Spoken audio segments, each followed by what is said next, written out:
Give it up for Josh Johnson!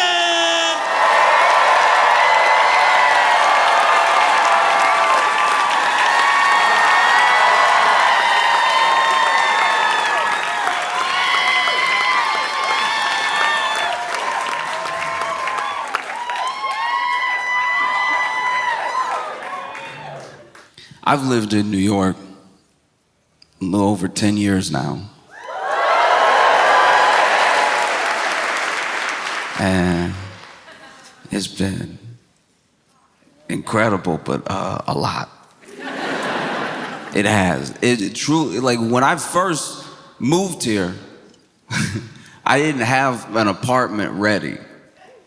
I used my job to transfer to move here, but then I needed a place to stay. And I had found an apartment with some friends, but the lease wasn't gonna start until long after I got here, so I had to sublet. And so I had to figure out a sublet in Chicago before I ever got here, which means I had to schedule and pay for a sublet on faith.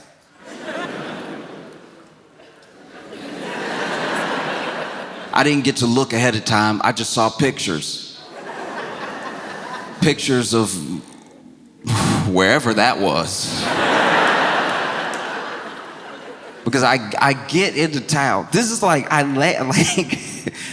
get to New York. I got like 2 suitcases and my backpack. Everything I got in it, stuffed in it. And then I get to the sublet and I walk in. You know, some of the people I'm gonna be staying with let me in, give me a key, because we're all subletting. Turns out everybody in here doesn't live here. We're just an entire apartment full of subletters. And then they showed me to my room, and I walk through the kitchen, and I get ready to walk to the next room, and the guy showing me around is like, stop, that's my room. What? This is your room. And I was like, oh, that's interesting, because this is the hallway.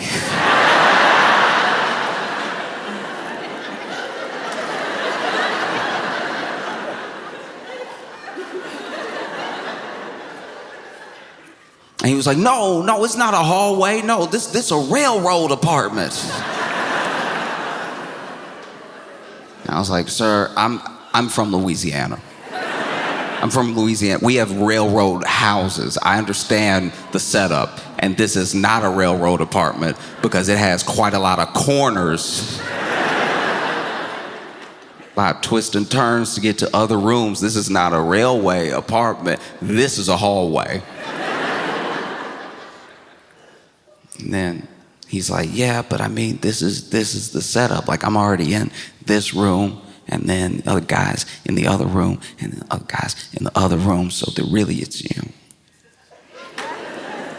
Now I didn't know what to do. I had already paid the money. And I didn't have, because the person I paid the money to wasn't there. So then I'm like, it's either stay here or come up with a little bit of money to get like a hotel room or something. It just didn't make sense. So I was like, okay, I guess I live in the hallway.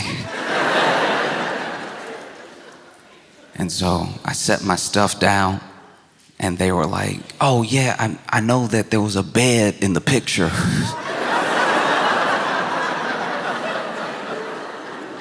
And in my head, I was like, how do you know there was a bed in the picture? I thought you were also subletting. It's like, I know there's a bed in the picture, but you know, you could do what I did when I first moved to New York. You could go ahead, go to Target or something, get one of those air mattresses, and just keep returning it before the warranty is up.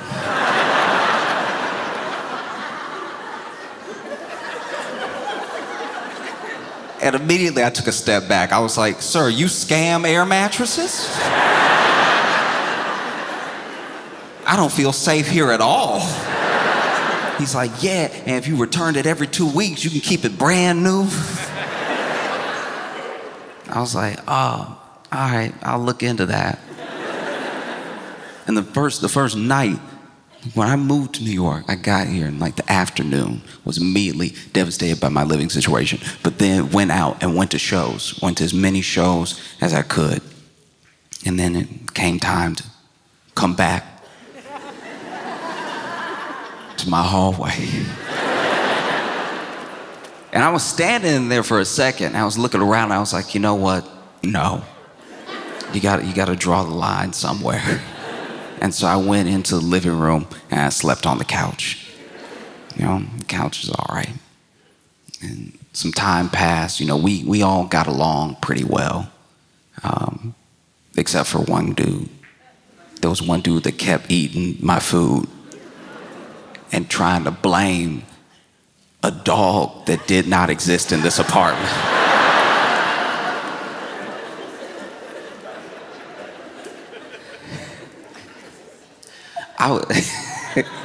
I came back one day and like the bagel I had just left on the counter was gone. And so I was like, hey, does anybody know what's happening? This is crazy now. Like what's going on? He comes out of his room and he's like, oh, you know, that doggone dog came in here. I was trying to wrestle it from him, but I could still see like poppy seeds on his lips. It's like, did you wrestle it with your mouth? And then after like 3 weeks, they tried to hold an intervention with me. Yeah, with me. The person not pretending there's a dog in the apartment. And this is the thing, this is what bothers me. Okay, obviously it sucks that, you know, he stole some of my food and that he lied about it and everything. But then just to try to keep the lie up, he would make random dog noises in the apartment.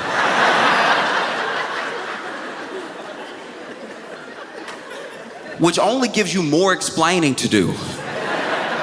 He'd be in the apartment, in the living room, I'd be in my hallway. I'd hear him. And then obviously I'd come into the living room to see what type of dog keeps eating my bagels. And it would just be him. Sitting there like, he just ran out. No, they sat me down to have an intervention with me, and they were like, you've been making everybody uncomfortable. Because you've been sleeping on the couch this entire time, and the couch is really more of a communal space. And I was like, oh, I'm sorry, y'all. I'm so sorry. I didn't realize. Ooh, I see where you're coming from. Because you know what's also a communal space?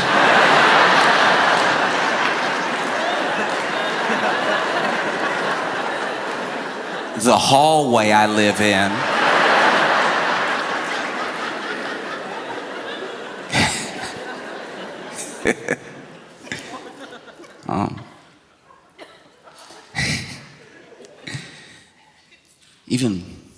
Even being here for things like the snow, you know, like I'm from Louisiana, so snow is still majestic to me.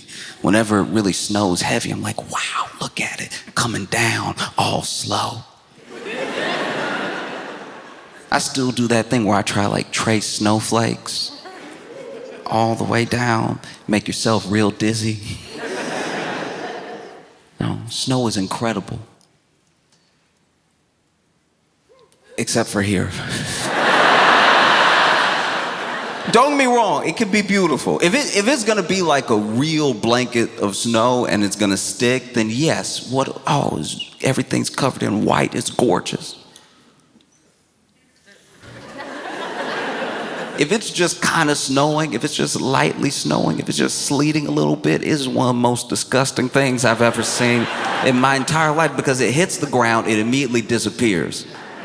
It goes into some sort of camouflage mode that's just made for slipping. It'll cake up a little bit, but then it gets all black and gray and brown, and then it starts like getting holes in it. Looks like a monster that's coming to eat you. You gotta have your wits about you at all times. You walking in this slippery, sleety snow. Because if you fall, you have fallen into wet New York.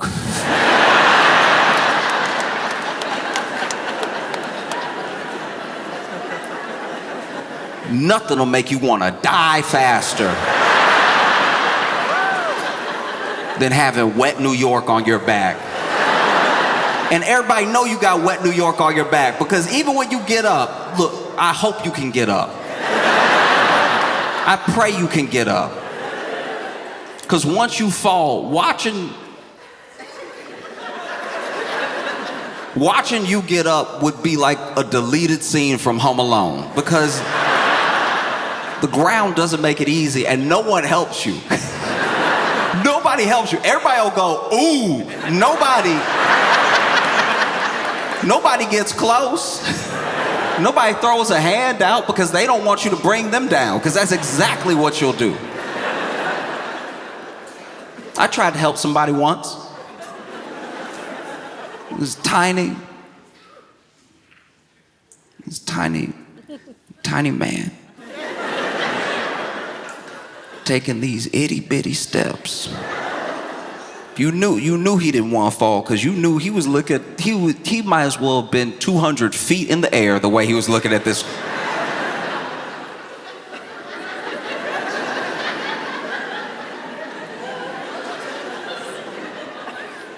He was taking weird turns for no reason. He was like, avoid that, no. He was taking rights and lefts like he was driving. And then this man took one step. Just took this one step. And as soon as he put his foot down, he was like, oh.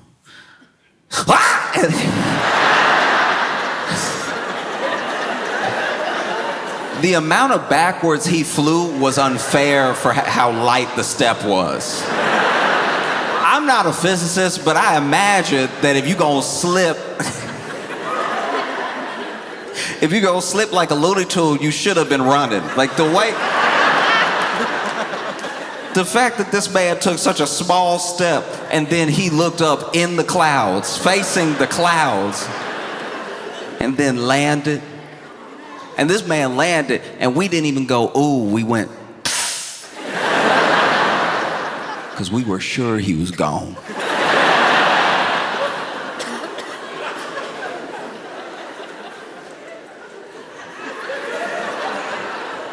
That fall was up there when like somebody in their 90s take a nap.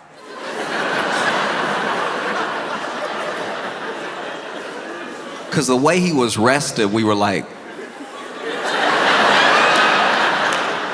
because you land on your back, you need to gather yourself. You can't just get up right away. You gotta make sure your soul's still in your body.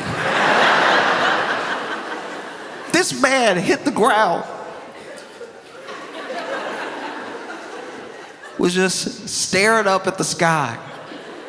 I was like pretty close to him, a couple other people were pretty close to him. And we were all looking over like,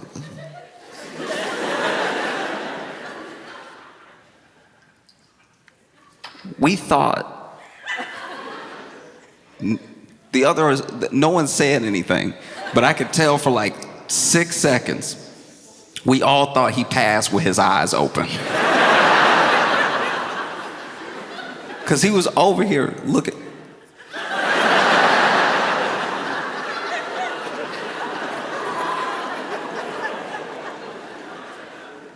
Then after a little while, this man blinked. And we were like, oh, thank goodness. I don't think my day could have handled a body.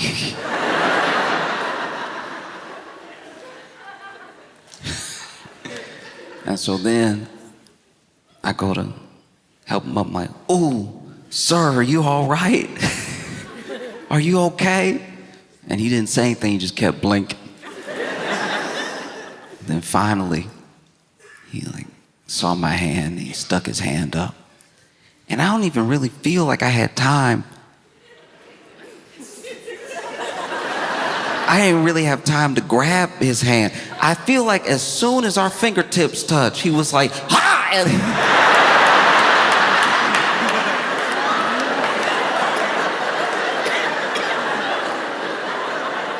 you know how you gotta be careful when you trying to when somebody's drowning and you're trying to save them, sometimes they could fight so hard that they drown you.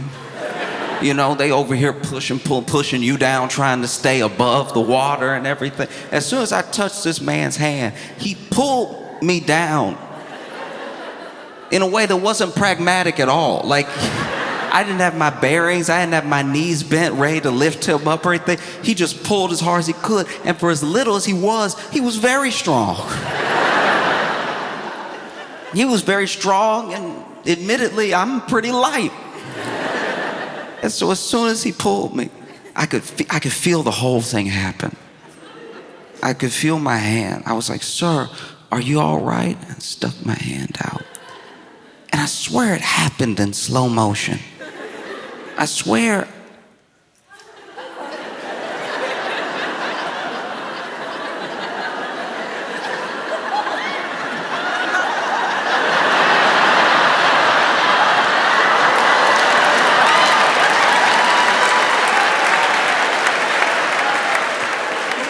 The way I tried to scream no before my face touched the ground. Face first. This man pulled me so hard, I hit the ground like I fell out of the sky.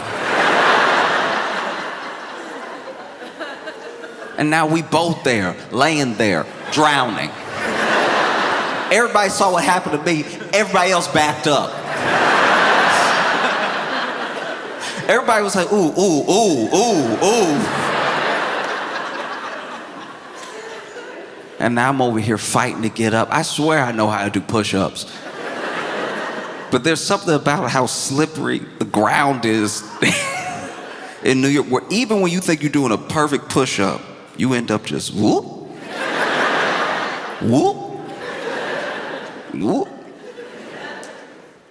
Finally, he and I, as a team, used each other to get up. It wasn't easy, and it took forever. I remember because we were both at least like, okay, if we get back to back, we should at least be able to sit up. I remember sitting on the ground and then turned to him like, "You ready?"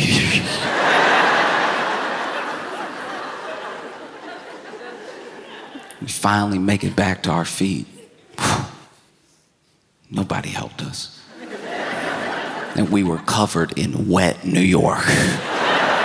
That ruined my entire week. I think I got some of it in my mouth. It's one of the most disgusting experiences you can have. I remember I thought I was somewhat ready. When moving to New York, I thought, okay, they have a bus system. I'm living in Chicago. I'm used to a bus system, used to a train system, like I just got to figure out the schedule, got to figure out my routes and stuff. I should be okay. It was very different than if I had moved straight to New York from Louisiana. I had a little bit of an adjustment, so it wasn't as much of a culture shock. But I wasn't ready for some of the versions of the things here. I took the bus in Chicago, took the bus all the time, but Chicago's on like a grid system. You take this bus, it's gonna go that way. Forever. It'll go that way till you're not in Chicago anymore. You take the bus here. To be fair, it's different in the city. Sometimes in the city, it's pretty straightforward. It's just like here to over here, and it's gonna be miles long or whatever. But taking the bus in Brooklyn, that's the most like carpooling I've ever felt on public transportation. There was a couple buses I would take when I first moved here, when I was like getting my bearings and everything, and I got to know some of the people. On my bus routes, I got to know some of the bus drivers. I remember one who was training, and I could tell he was training because this wasn't the bus route.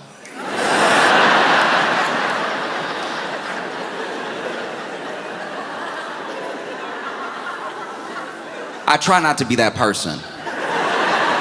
I really, genuinely, I try not to be a know-it-all because, look, I don't know everything. And there are plenty of times where I think I know something and then I end up looking stupid. But I do go home every day. One thing I do every day is go home. And so I'm used to the general look of on the way home.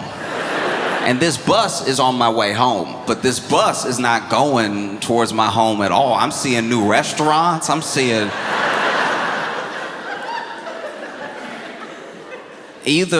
I'm looking out the window and something is wrong. None of the familiar checkpoints, none of them. Also, people keep pulling and he not stopping.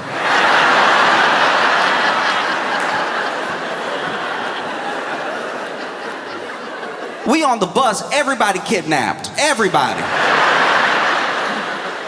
I'm looking out the window, I'm not seeing anything I'm used to seeing. I'm like, either gentrification is moving at lightning speed,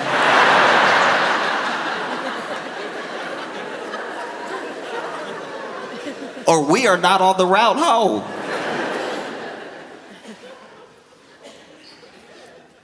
And finally, somebody said something. Somebody said something. Somebody was like,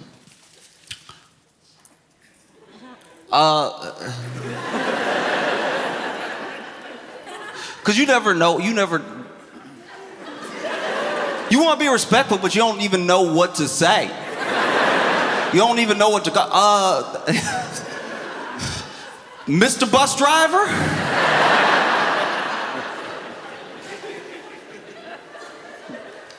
Mr. Bus Driver,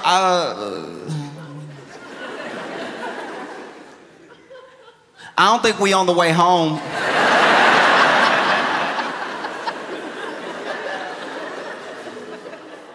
Didn't respond right away. Kept trying.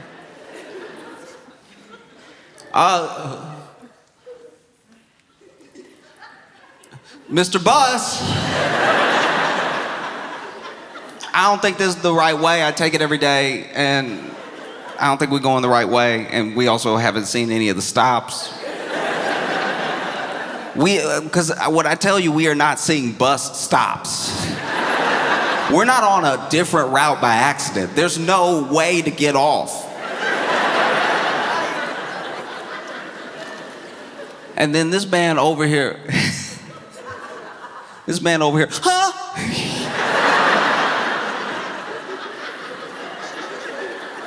And I'll tell you one thing that genuinely makes me very angry. It actually really bothers me, is when somebody thinks that the only thing to do when they don't know what to do, the thing that shows strength, the manliest thing to do is just double down. That you could convince me against reality. Like, there's something manly about pretending not to be wrong even when you're wrong, you know? And I'm sitting here on the bus, and this man is over here, huh? You could hear from the panic in his voice, he knew.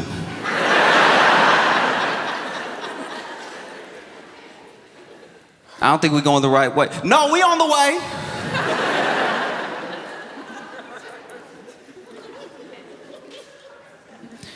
Well, just in case, maybe you'll let one of us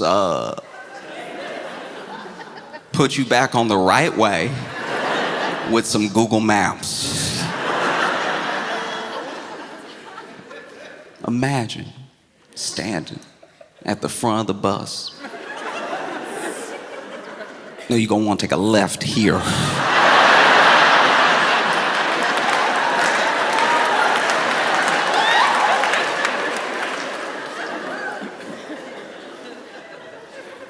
I love taking the bus though, because I do enjoy bus drama.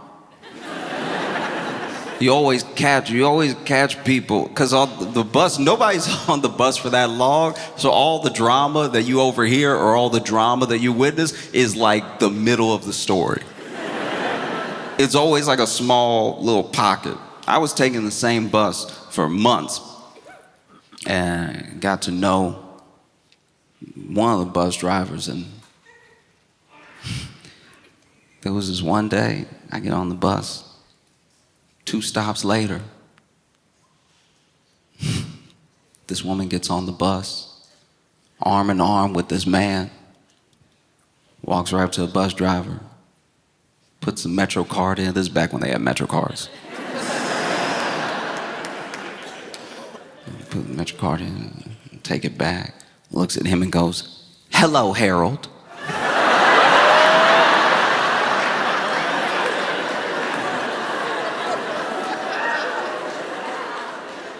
I couldn't pull my AirPods out fast enough.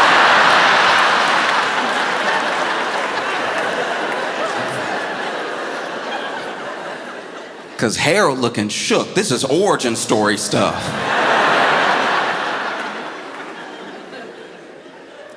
"Hello, Harold. How you doing?"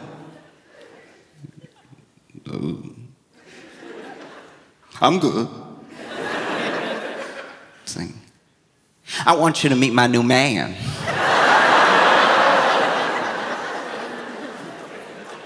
"His name's Ethan." And Ethan's standing there like he didn't know that this is why they took the bus. Like Ethan not trying to flex on Harold at all. He looked very confused. Like,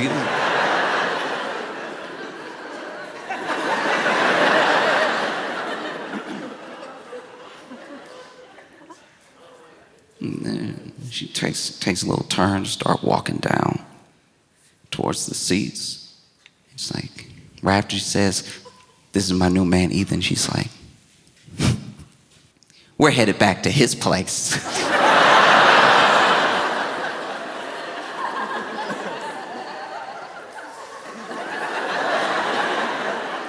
Look. Listen to me. I understand that, like, as men, we haven't been great, throughout history and stuff. But it is diabolical. It is clear and present evil to make your ex-boyfriend drive you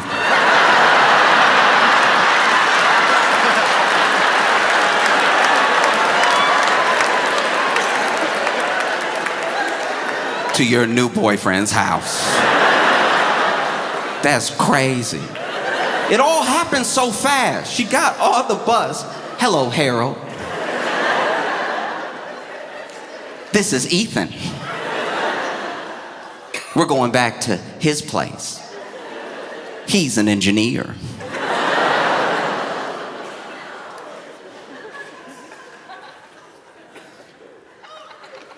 And poor Harold's sitting there. Close the door.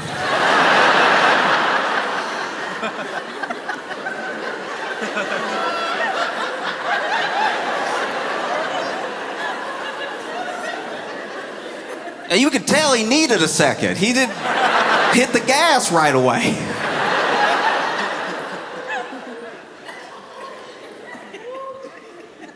Ethan walking back there with this girl, and he clearly feels some type of way. Harold couldn't just let that go unanswered. No, he's about to drive them for his job back to Ethan's place. And he'd know where it was because they hit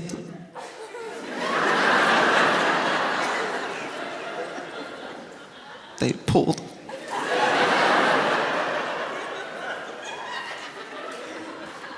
Harold's sitting there and he rubbed his forehead real quick, and then he turned. He was like, "I don't know what kind of engineer he is taking the bus."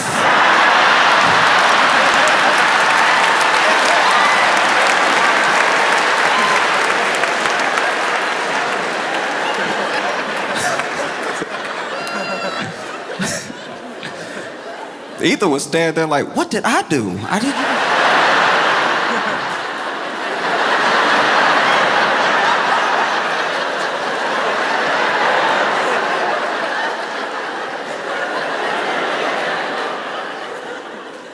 when I moved to New York, there was a lot that I didn't know. Like, I didn't know, okay? I had no idea that when you went to the bodega, that there would be a cat.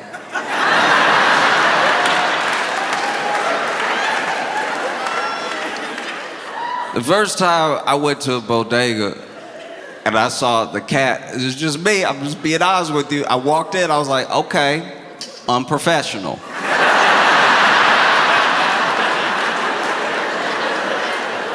Professional. We all got our pets. We all love our pets, but this is a place of business. People don't just bring their cat to the office. Had no idea that the bodega cat was there for a reason.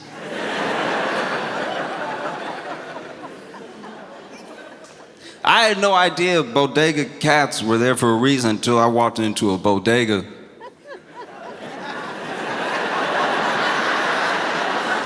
That didn't have a cat.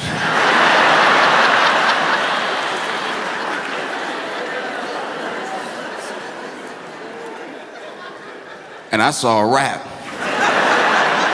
And I didn't just see a rat. I saw Mr. Rat.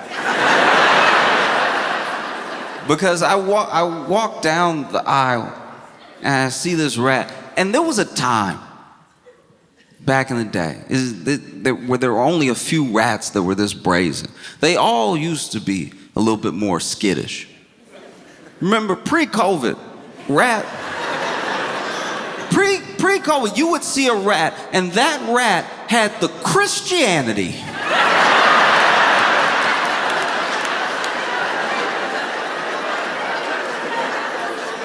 to run when it saw you see it.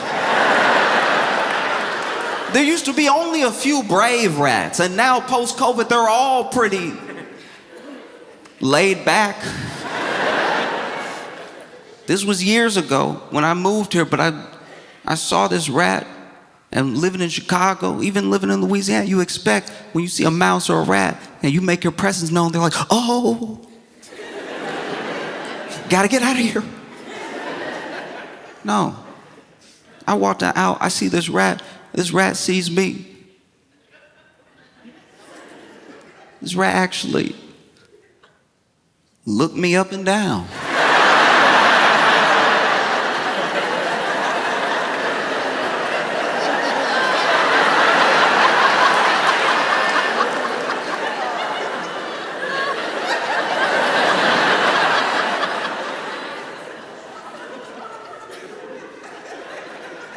And that's why I was like, oh, the cat. I see. I get it now. No, because you would see these bodega cats, not necessarily friendly, not always down for a little pet or anything. And they'll be perched up too. They always find somewhere that's comfortable for them. It doesn't matter where it is. It'll be on the snacks. It'll be on the saltines you need, but that's where they'll be perched up somewhere.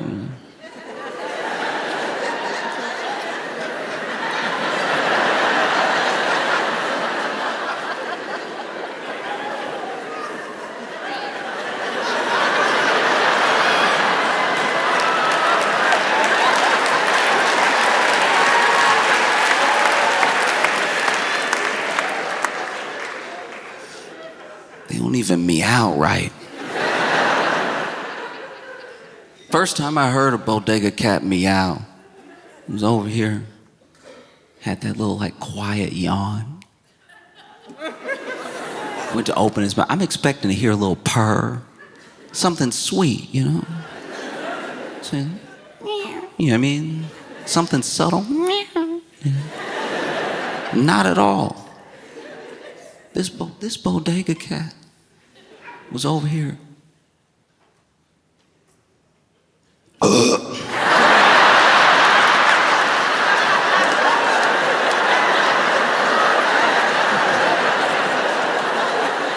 I was like, this is an uncle. This is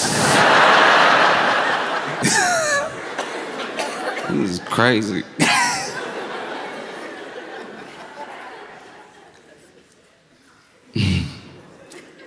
No, I saw this bodega cat out there,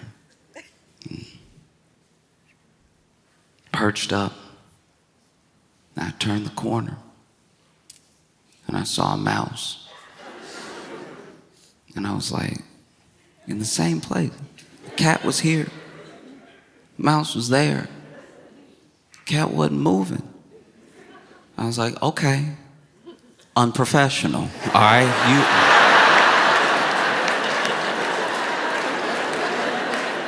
you supposed to be at work right now. This.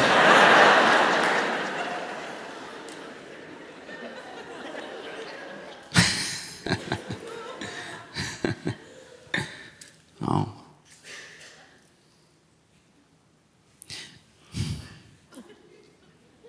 Like, I get that they're there to serve a purpose, you know.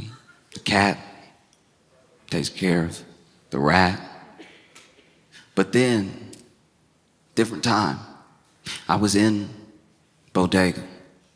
We saw this cat perched up, getting real comfortable. Didn't see a rat in sight. I was like, okay, he's been busy. Doing his job. I'm getting my bagel. And then I hear this cat.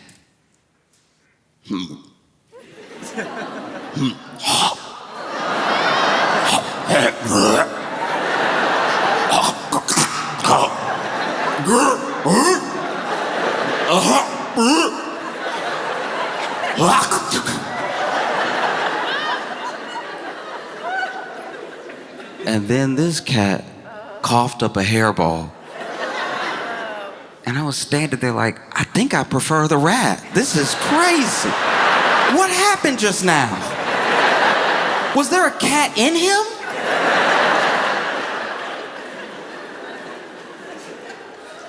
You know, sometimes one thing is a means to an end, but it's not the best thing either. It can still be pretty bad. Like when Trump grabbed Maduro, right?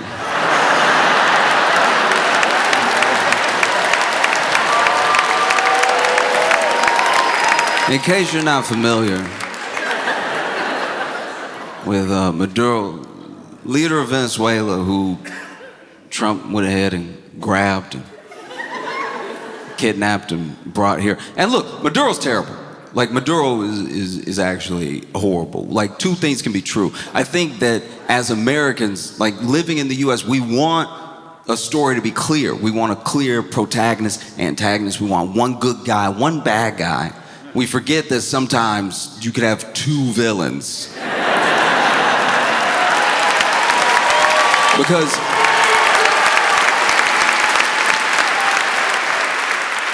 just because Maduro was bad doesn't mean you can't look at the way Trump would have grabbed him and go, ooh, not like that,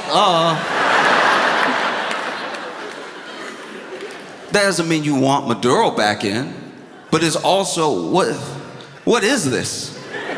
What have you done now? You know, Trump grabbed Maduro, and then he got that man in that federal detention center. He got him in the same federal detention center.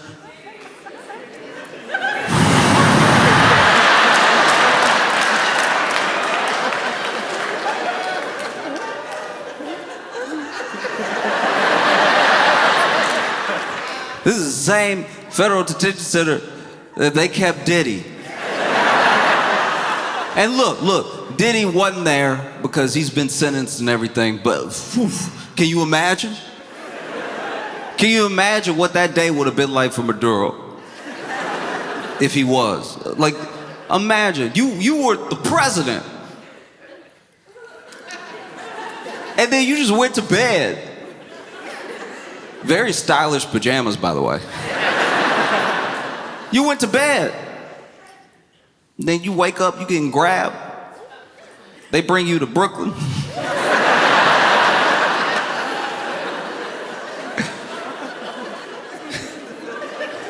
They bring you to Brooklyn, and imagine, I know it didn't happen this way, but pretend with me for a second. You get into this federal detention center and you see Diddy.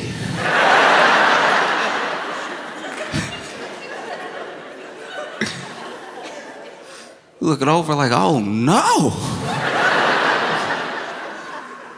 You don't know him personally, but you've heard stories.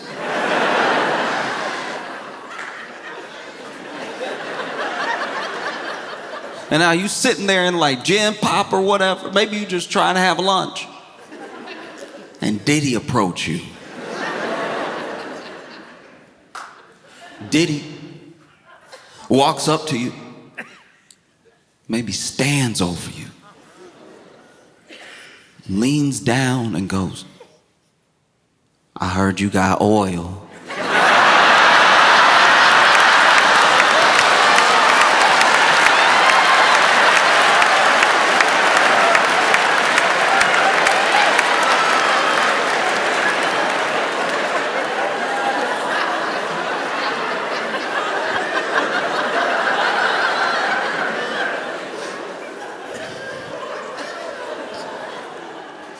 And now you gotta disappoint them.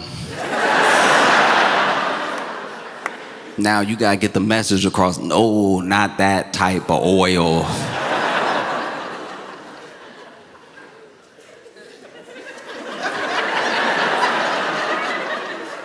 And Diddy says some heinous Diddy type stuff. He says something like, well, slippery, slippery.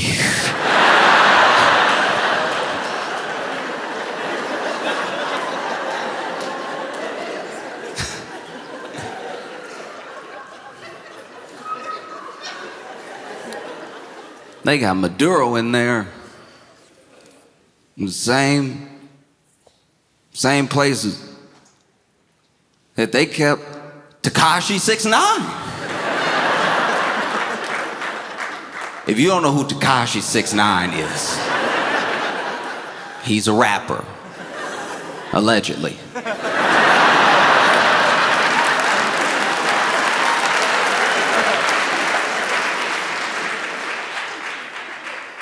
And he's known for his tattoos, more tattoos than body. Also known for his antics on the street, how he's always involved in some beef or some drama or something like that. He's also known for his colorful hair, these grills, just his whole aesthetic. It's very unique. It's one of the reasons he got so popular. There really is nobody doing things the way that he did them. It's why he was such a phenomenon. And you're Maduro. And you look over and you see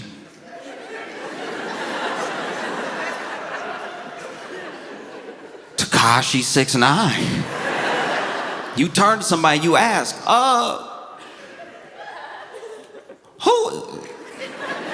who is that? You're like, oh, well, that's Tekashi 6ix9ine. You're like, I feel like my English is pretty good. But I didn't understand anything you just said. You just said a word I've never heard with some numbers. Is he a robot? What happened to the other 68?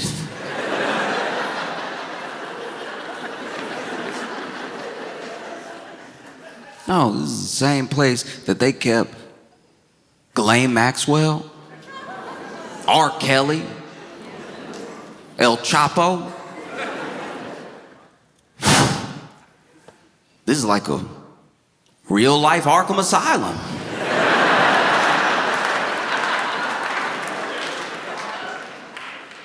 They got that man in there in the same place.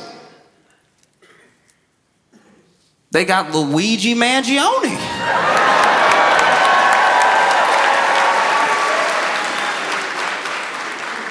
Whew. Wow. I don't know. You see things happen in prison all the time. You know, People talk about corruption. They talk about, it's a faulty facility. Conditions are bad and everything. And there's a lot of corruption in the prison system. And as long as there's corruption, maybe just leave Luigi alone with a 3D printer.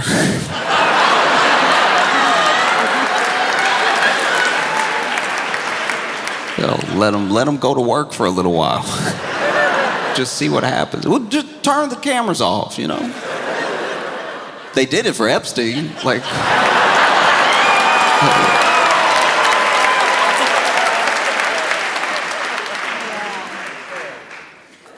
But yeah, Trump went and grabbed Maduro. And if you don't know, because I don't expect everybody to know, I feel like we in the US are not always up on current events in other places, their systems of government and their leaders and everything. But Maduro,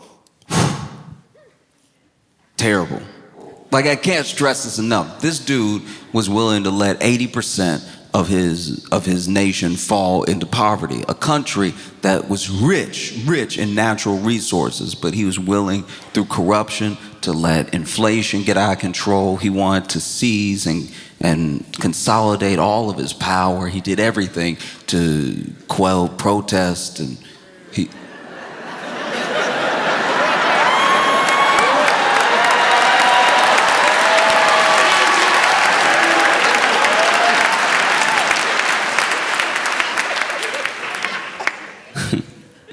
But yeah, that's the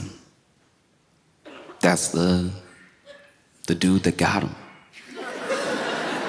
Went and grabbed Maduro. And when you ask questions about what's next, because this is the other thing. This is why it's a sort of fool's errand to defend every one of Donald Trump's actions, because you'll see these people, whether they're pundits, whether they're senators, whether they're whatever, sycophants, whatever, they come out and they give some almost noble or some at least logical reason for this crazy thing that has happened.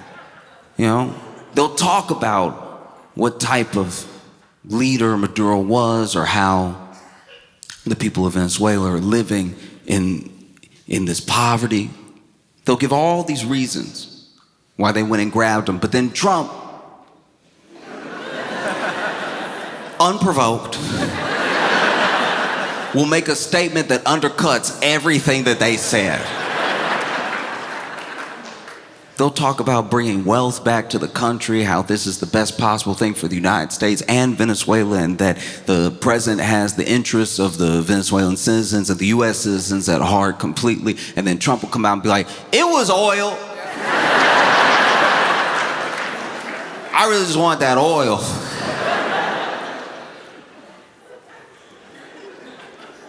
Even now with Greenland. What is happening? No one knows what's happening. They're sending troops over there to Greenland. You have people in the EU being like, we're just gonna send some people over to Greenland just to make sure. Meanwhile, Trump's over here, I'll slap tariffs on anybody that disagrees with what I'm doing in Greenland, which is I don't know, the world? People in Greenland aren't happy. People in Greenland are protesting. You know how much you gotta mess up to be protested in a country that you're not even in?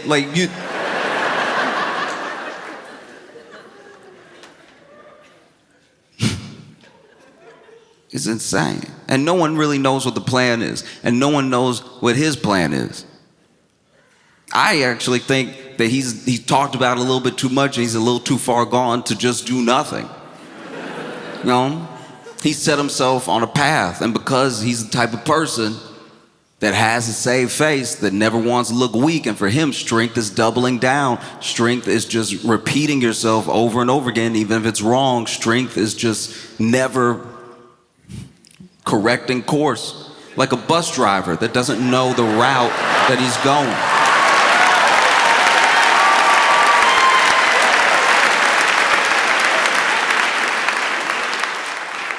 Oh, it's infuriating.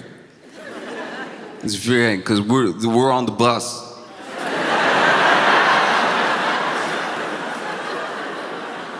Like we're on the bus. And we're looking out the window like, I don't recognize where any of this is going. This doesn't seem good at all. Greenland, the place with 60,000 people in it, we're really going after them. And he's saying, we need Greenland for national security. All right.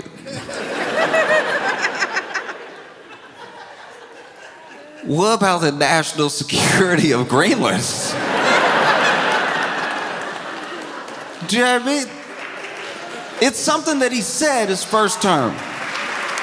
His first term, he came out and he was like, I think we need Greenland. And we sort of let it go. We let it go because in his first term, he said a lot of things. You remember. It's almost too many to count. He came out in his first term and he was over here like, hey, look, hurricane come, drop a bomb in it.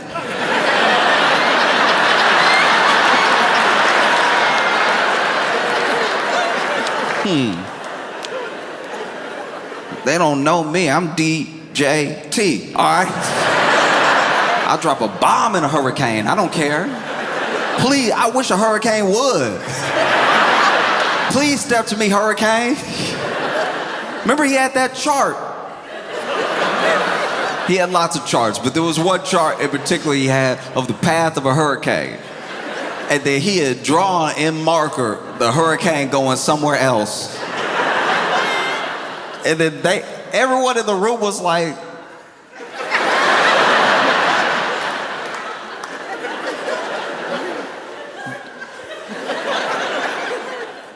does he think he can control the hurricane with the marker? He's like, everyone said it was gonna go this way, it went this way. We were like, Mr. President, there are tens of thousands of residents that can attest that it did not go that way. Man was over here saying wild stuff. First term? Look, maybe we could address COVID by...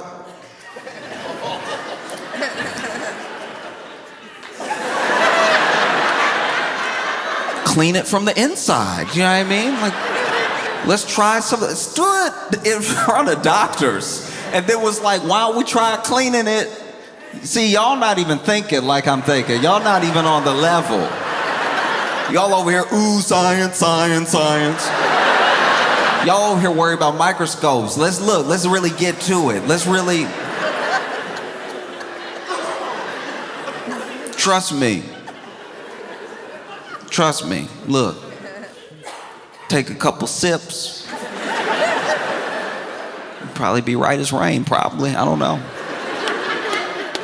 I'm throwing out ideas, you know what I mean? I'm trying to think proactively. You know, you got them over here talking blah, blah, blah, blah, blah all day. I'm over here trying to help people. And then he caught it. I remember the day he caught it too. I was like, oh. He old. Isn't this bad? He caught it that he's old. What's gonna happen? I don't know if y'all remember that time, the way that it was unfolded, but when they announced it, I remember getting the notification on my phone, like Trump got COVID. And I was like, oh, okay.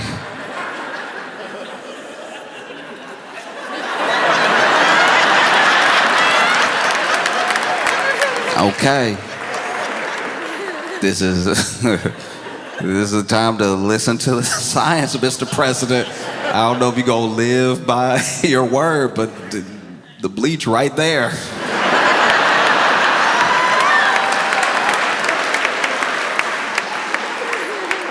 And then they pumped them full of whatever you need to survive it. They gave him that good stuff too, because remember he did a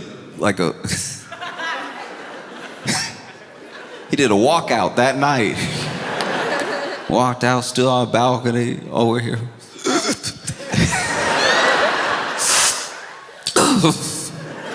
ripped his mask off, defiant, was standing there. So much happened first term. He looked at the sun.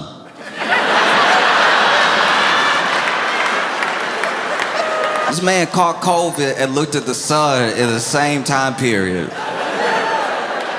And looked. He looked at the sun like somebody who was told not to look at the sun. Looked up, they were like, "Mr. President, don't look at the sun." They screamed it out loud. And he was like,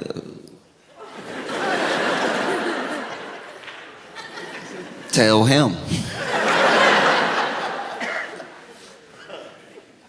No, so many wild things were said that first term. Non-stop. Felt like every day something was said. So yeah, of course, you miss "Let's Take Greenland." That's like 3 p.m. on a random Wednesday. That doesn't stick out to you at all. I'm an adult now, and I'm one of the first generations of adults that got participation trophies. Like when we were kids, we were that first generation, like give everybody a trophy, build their confidence. But we were also the first generation that got attacked for getting participation trophies. But I didn't give myself the trophy. Do you know what I mean? Like I didn't say I need a trophy. You wouldn't believe how disappointed I was when I found out there was a trophy store.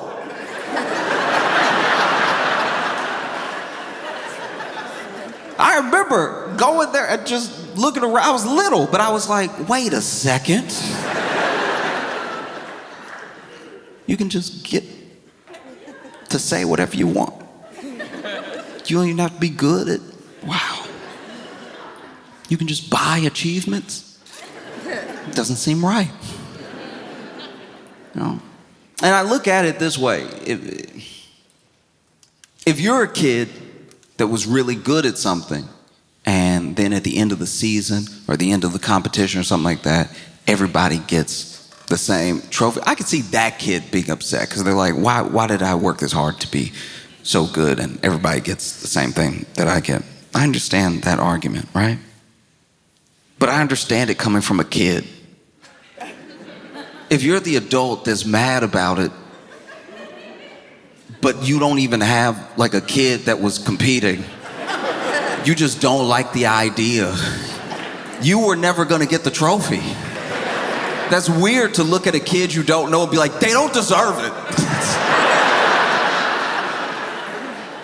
Why do they get anything? It's like, oh no, that needs to be worked out in therapy. That's, oh jeez. Like when I was a little kid, I wanted to be an athlete.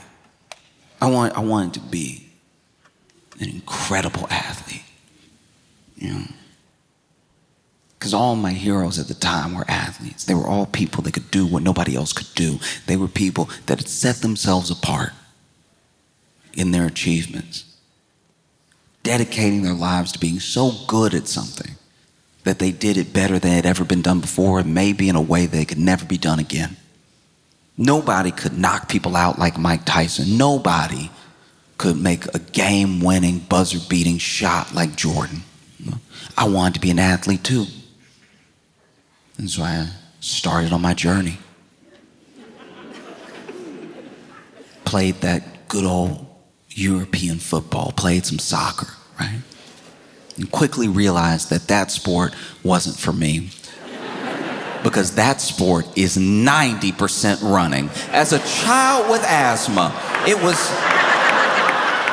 was ridiculous for me to be out there every Saturday morning fighting for my life. I was furious. At one point, I was talking to the coach. I was like, I gotta run back and forth every time, like the ball never gonna come back this way.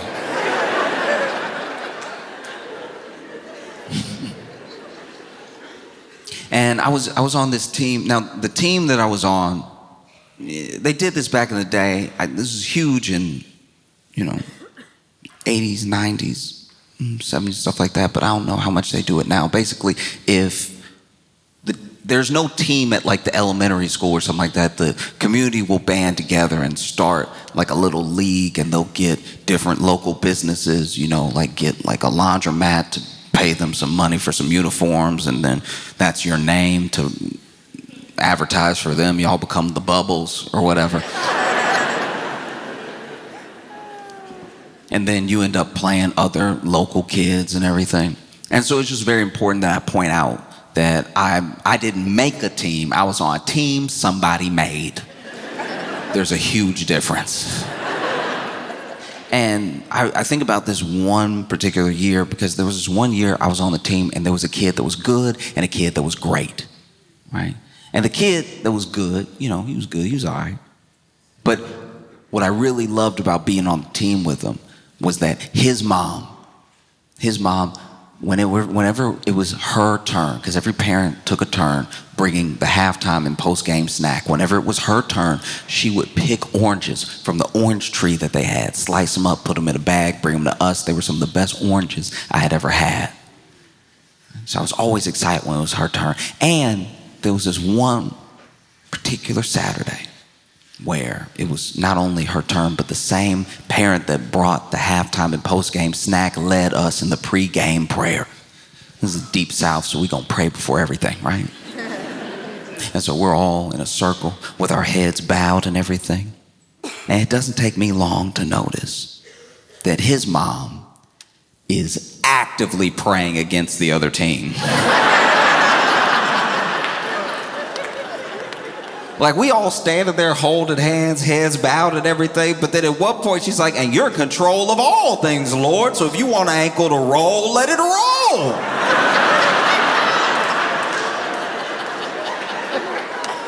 I kept my head bowed, but at one point I was like, does anybody else hear this? Please? I don't think that's how you're supposed to pray. And there was one time the adults were talking, so I just, kept to myself. I didn't say anything, but I overheard her being like, oh, I hope he sticks with it. I think he's good enough to get a full ride scholarship. And in my head, I was like, ooh, we're 8. He barely better than me, and I'm not good. You better start saving. Because it's very hard for an 8-year-old to show like any sort of like athletic prowess, especially in a game like soccer. Because the kids that score goals, all they really have is a basic sense of distance management. Like they know to kick the ball far enough that they haven't kicked it all the way away from them, but they're also not dribbling all slow. They keep it at a good distance. And then, especially if they're running, they're going towards a goalie who's also 8. They're going towards a goalie who's also 8 years old, and somehow, no matter how much practice he is involved in, is not prepared for this. And so then they kick the ball to the left, the goalie jumps to the right out of panic. And so he scored the goal. It's not impressive, but he scored. There was a kid on our team that was good, but then there was a kid on our team that was great.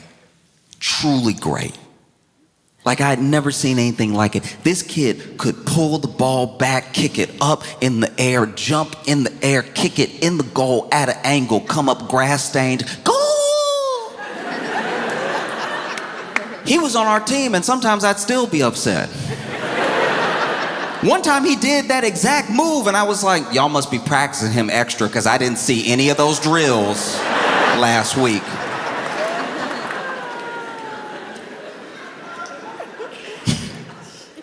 And there was this one weekend we had a tournament. Now a tournament, okay, no matter how much money the parents were willing to try to raise or pay to keep their kids involved in this thing, nobody was willing to pay to bus us around the tri-state area every weekend. So every tournament had to be done in a day.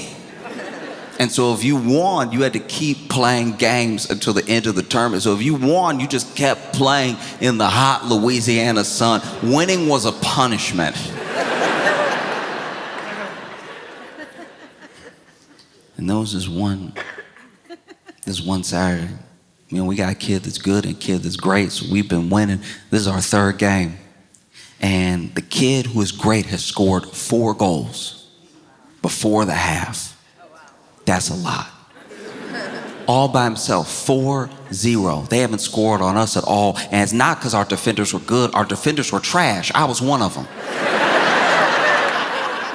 And this kid is scoring all the goals, but it's not because he's being a ball hawk. It's just anytime we get the ball, we pass it to him. I wasn't trying to be a hero, mainly because my coach said, don't try to be a hero. In fact, when the ball came to me, I was like, you know what to do with that?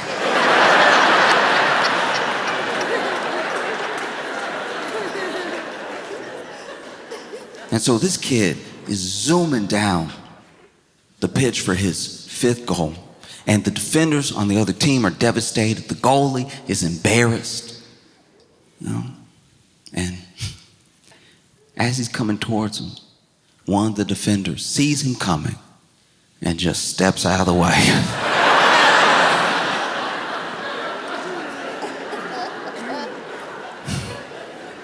Steps out of the way and at the last second puts his foot in the way and pushes him down as hard as he can. And then the defender on the other team, that kid's dad, stands up and goes, let's go, Henry. Let's go, play hard. Which was a huge mistake because now the dad on our team knows who to hit. So then he got up and started walking across the field through children like traffic. We still playing it. He over here locked in. And he walked up to this other dad. I can't hear what's being said because I'm a defender on the other side of the field, but I see them getting closer and closer. You can tell with the body language that they're both very tense. And then I hear some mumbling, then I hear some yelling, and then the dad from the other team hauls off and pushes our dad. Our dad falls back a little bit, shakes his head, and goes, bah! Right? Now, this is a team full of dirty players and dirty parents, because then parents from the other team tried to jump our dad. But then our dad was like, anybody can get it. Anybody, okay? He started kicking and punching and elbowing and kneeing and headbutting. A few people, I'm pretty sure, were trying to get out the way. And then Henry sees what's happening to his dad and the other parents on the field, and so he starts running down the field. Leave my dad alone! And he runs up behind our dad, climbs him like a little spider monkey, and wraps his arms around his neck. Now, our dad can't hit this kid because he's right behind him, but he can use him to hit everybody else. He started spinning around as hard as he could. Little Henry hanging on.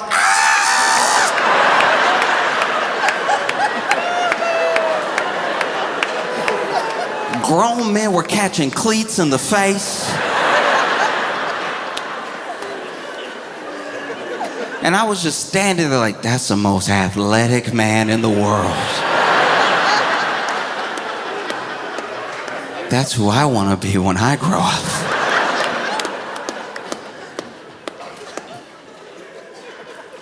And so I can understand that, you get to the end of a season,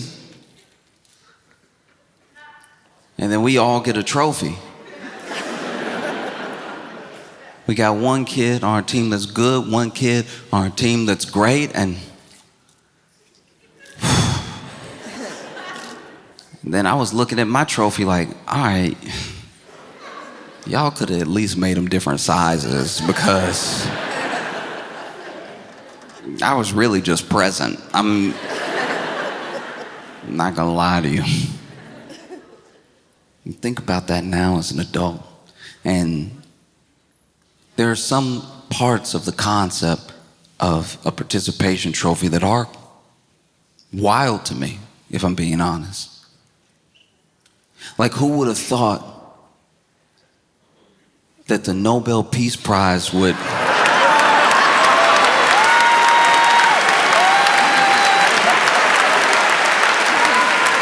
basically become this sort of participation trophy?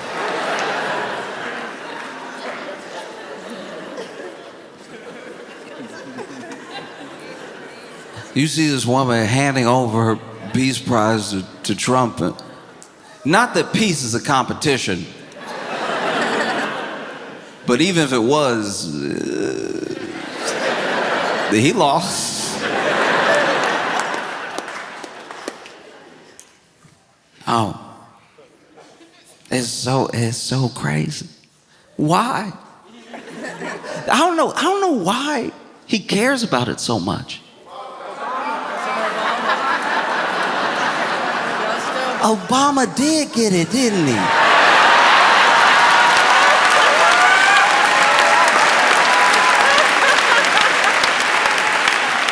Obama did get it. That's true. Even holding it, it's like, you don't really believe that one's yours. There's no way. There's no way. I know his brain is soup, but there's no way that he actually believes it works like that. It doesn't even have your name on it. That's like letting your friend hold your diploma and then he thinks he's a lawyer all of a sudden. Like, that's crazy.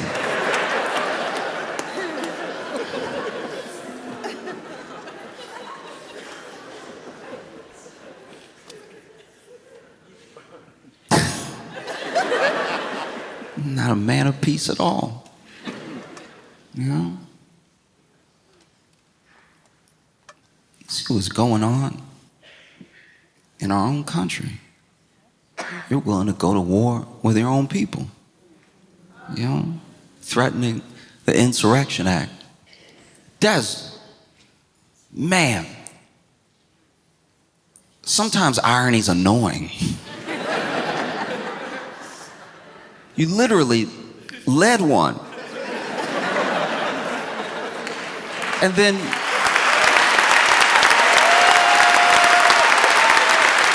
like, I can't stress this enough. Trump threatening the Insurrection Act for a protest in Minneapolis off of the actions of an ICE agent who also didn't need to be there because remember, they're looking for Bond villain level daycare Somali swindlers who have somehow sucked up all the money in the world and brought it to Minneapolis. Like this goose chase you already created is why this thing happened that the people are protesting about, that most of the people in the country literally agree with the protesters, and you're willing to send in the military for the insurrection that you invoking the Insurrection Act is like, it's like Diddy being like, pervert. Like that.